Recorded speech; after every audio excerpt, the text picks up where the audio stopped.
تو امیر حرم میں فقیر عجم، تو امیر حرم میں فقیر عجم، تیرے گن اور یہ لب میں طلب ہی طلب، تیرے گن اور یہ لب میں طلب ہی طلب، تو عطا ہی عطا۔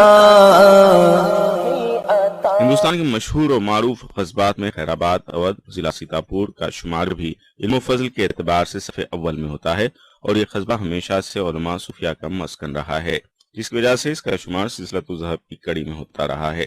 یہ خطہ نہایت مردم خیز اور گہوارہ علم و معرفت رہا ہے۔ اپنی انہی مذکور الصدر خصوصیات کی بنا پر اسے تاریخ کے اوراق میں خیر البلاد خیر آباد کے نام سے بھی یاد کیا گیا ہے۔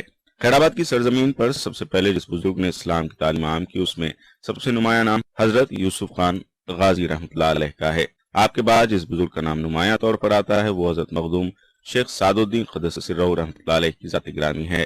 حضرت مخدوم شیخ سعد الدین رحمۃ اللہ علیہ حضرت خواجہ قاضی خدوۃ الدین المعروف بقاضی خدوہ قدس سرہ کی اولاد میں سے ہیں۔ حضرت خواجہ خدوۃ الدین رحمۃ اللہ علیہ روم کے شہزادے تھے۔ آپ حضرت خواجہ عثمان ہارونی رحمۃ اللہ علیہ کے مرید و خلیفہ اور حضرت خواجہ معین الدین چشتی اجمیری رحمۃ اللہ علیہ کے پیر بھائی تھے۔ پیر و مرشد کے حکم پر حضرت قدوۃ الدین رحمۃ اللہ علیہ روم سے ہندوستان تشریف لائے اور اپنے پیر بھائی حضرت خواجہ معین الدین چشتی اجمیری رحمۃ اللہ علیہ کی اجازت سے اودھ کو اپنی ریاضت کا مرکز بنایا۔ تاریخ میں حضرت خواجہ قدوۃ الدین کے بارے میں بہت کچھ تو ملتا ہے، لیکن مکمل شجرہ نسب کہیں دستیاب نہیں ہے۔ آپ کی اصل بنی اسرائیل مانی جاتی ہے اور سلسلہ نسب حضرت موسیٰ علیہ السلام تک پہنچتا ہے۔ آپ کا آستان عالیہ اجودھیا میں بتایا جاتا ہے۔ حضرت بڑے مخدوم کا نام سعد الدین ہے۔ آپ کے والد بزرگوار کا نام قاضی بدر الدین عرف قاضی بڈھن قدس سرہ ہے، جو اتر پردیش کے شہر اناؤ کے حاکم اور قاضی تھے۔ ان کا مزار آج بھی اناؤ ریلوے اسٹیشن پر مرجع خلائق ہے۔ حضرت مخدوم شیخ سعد الدین قدس سرہ رحمۃ اللہ علیہ کی ولادت باسعادت 814 ہجری میں اتر پردیش کے شہر اناؤ میں ہوئی۔ تحصیل علم کے بعد جب راہ معرفت کے لیے آپ کو پیر و مرشد کی ضرورت ہوئی تو آپ حضرت شاہ مینا رحمۃ اللہ علیہ کی خدمت عالیہ میں حاضر ہوئے اور تقریباً 20 سال پیر دستگیر کی خدمت میں رہ کر سخت مجاہدات اور ریاضتیں کرنے کے بعد جب مرتبہ کمال پر پہنچے تو خلافت سے سرفراز ہوئے۔ پیر و مرشد کے حکم پر آپ خیر آباد میں تشریف لائے۔ قطب الاقطاب وارث الانبیاء والمرسلین حضرت مخدوم شیخ سعد الدین قدس سرہ رحمۃ اللہ علیہ کی تعلیم و تربیت میں حضرت مخدوم شاہ مینا رحمۃ اللہ علیہ کے علاوہ زائر الحرمین الشریفین حضرت شیخ سارنگ رحمۃ اللہ علیہ کی سرپرستی بھی شامل ہے۔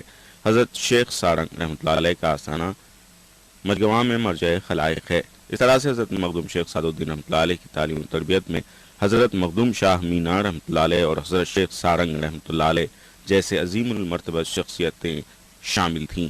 خیر آباد میں حضرت شیخ سعد الدین رحمۃ اللہ علیہ کی آمد سے قبل گرچہ اسلام کی تعلیمات یہاں پہنچ چکی تھیں، لیکن حضرت مخدوم شیخ سعد الدین رحمۃ اللہ علیہ کے آنے سے یہاں اسلام کی تعلیمات میں ایک نیا انقلاب آیا۔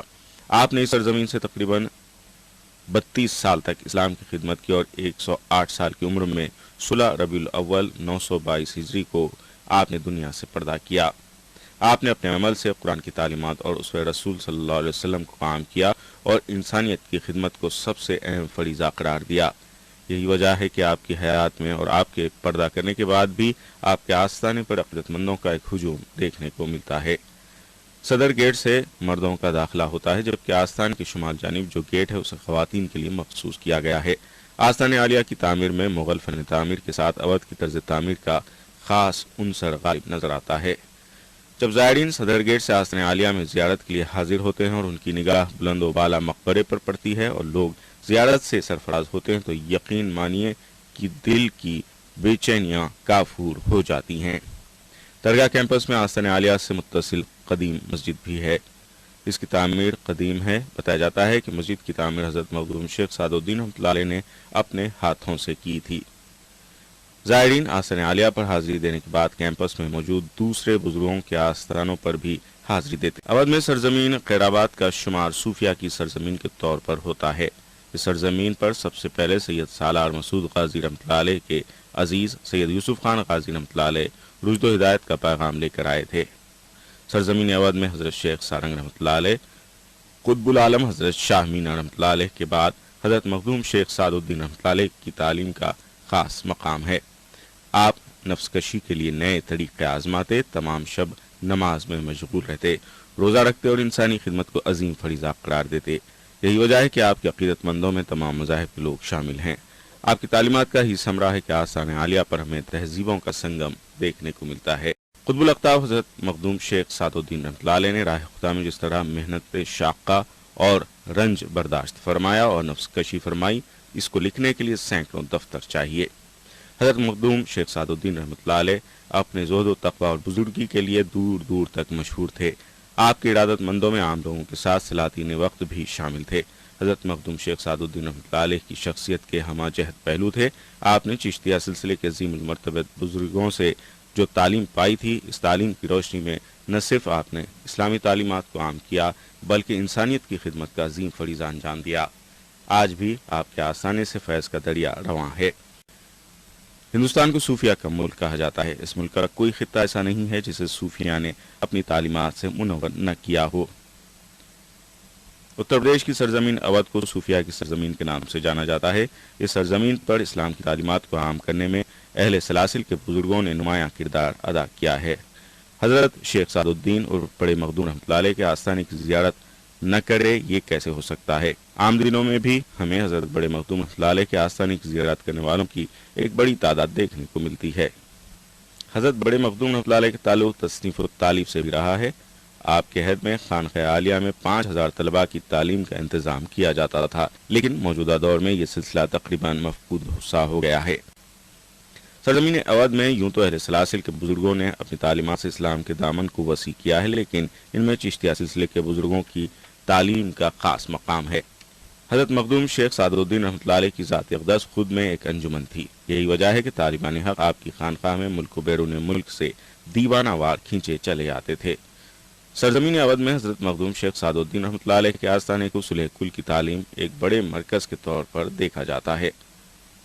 آپ کی تعلیمات سے نہ صرف یہ کہ بڑے بلکہ نوجوان نسل بھی متاثر ہے، اور نوجوان نسل کا ماننا ہے کہ حصول علم کے بغیر نہ تو اسلام کی تعلیمات کو سمجھا جا سکتا ہے اور نہ بزرگوں کی قربت حاصل ہو سکتی ہے۔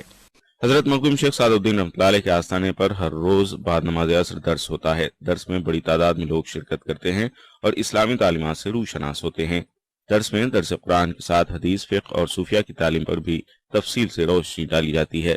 اس کا مقصد یہ ہے کہ یہاں آنے والے لوگ قرآن کی تعلیم پر عمل کرنے اور صوفیہ کے جیسی زندگی گزارنے والے بن جائیں۔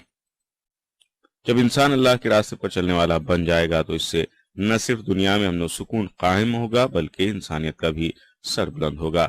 ایسا نہیں ہے کہ قطب الاقطاب حضرت مخدوم شیخ سعد الدین رحمۃ اللہ علیہ کے آستانے پر صرف مسلم ہی اپنی مرادیں لے کر آتے ہیں، بلکہ آپ کی مقبولیت تمام طبقوں میں یکساں ہے۔ آپ کے عقیدت مندوں میں جتنے مسلم ہیں اس سے کہیں زیادہ دوسری قوموں کے لوگ ہیں، اور ان کا یہ عقیدہ ہے کہ جس نے اس آستانے پر عقیدت سے اپنا سر خم کیا وہ کبھی خالی ہاتھ واپس نہیں کیا گیا۔